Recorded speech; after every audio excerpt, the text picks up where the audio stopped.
बल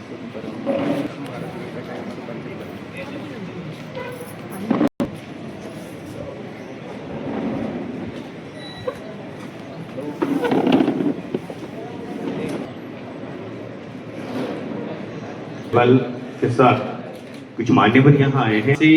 इस महाराष्ट्र की भूमि में पधारे घनवट, ये हमारे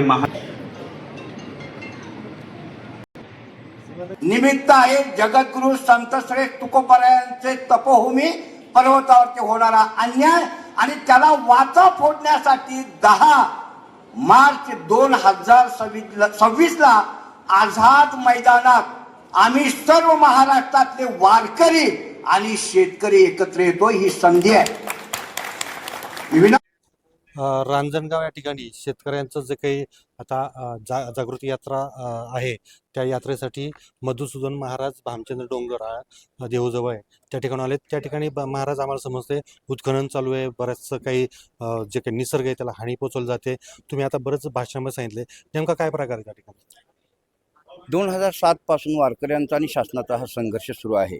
जगद्गुरु संतश्रेष्ठ तुकाराम महाराजांची साक्षात्कार भूमी, ध्यानभूमी, चिंतनभूमी, साधनाभूमी म्हणून हा भंडारा भामचंद्र घोराडेश्वर डोंगर संपूर्ण महाराष्ट्रात प्रसिद्ध आहे। तिथे विद्यमान वारकरी संप्रदायाच्या परंपरेचे साधक अभ्यास करतात। हे शासनाला सगळा महिमा माहीत आहे।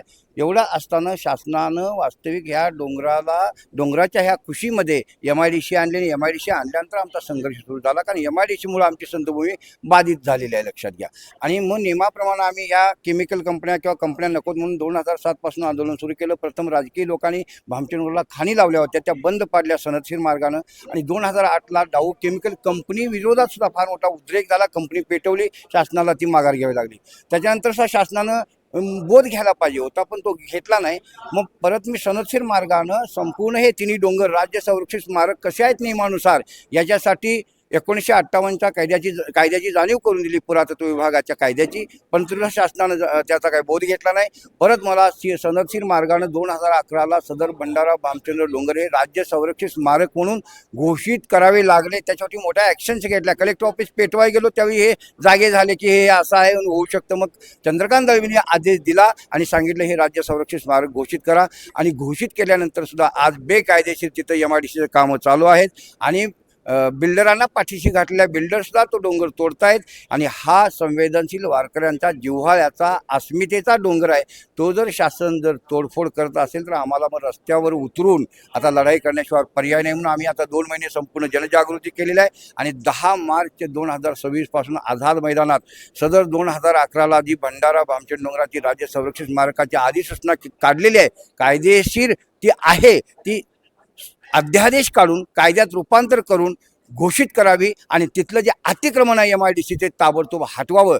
नाहीतर कलेक्टरनी 2018ला आदेश दिलेला आहे MIDCला आणि पुरातत्वला, हे कंपन्यांची कामं बंद ठेवा। जर आंदोलकांच्या काढून कमी जास्त झालं म्हणजे काही डाऊसारख्या कंपन्या पेटवल्या तर सरकारनं जिल्हाधिकाऱ्याने हात वर केलं म्हणजे प्रशासनानं हात वर केलं। उद्या कंपन्या वारकरी महाराष्ट्रातला येऊन पिटवू शकतो। 5 लाख आळंदीला येतात, 5 लाख देऊला येतात। हा जर मॉब आला आणि या सरकारनं जर माघार नाही घेऊन जर अतिक्रमण नाही हटवलं तर उद्या कंपन्या बेचिराख होऊ शकतात। हे मी शासनाला इशारा देतोय। म्हणून त्यानं ताबडतोब ही 2011ची अधिसूचना लागू करावी, अतिक्रमण हटवावं आणि हे जे तिन्ही डोंगर आहेत वारकऱ्यांची साधनापीठं ती तटबंदीनं युक्त करावीत, एवढीच आमची मागणी आहे। शासनानं गांभीर्याने घ्यावं एवढा आम्ही शासनाला इशारा देतोय।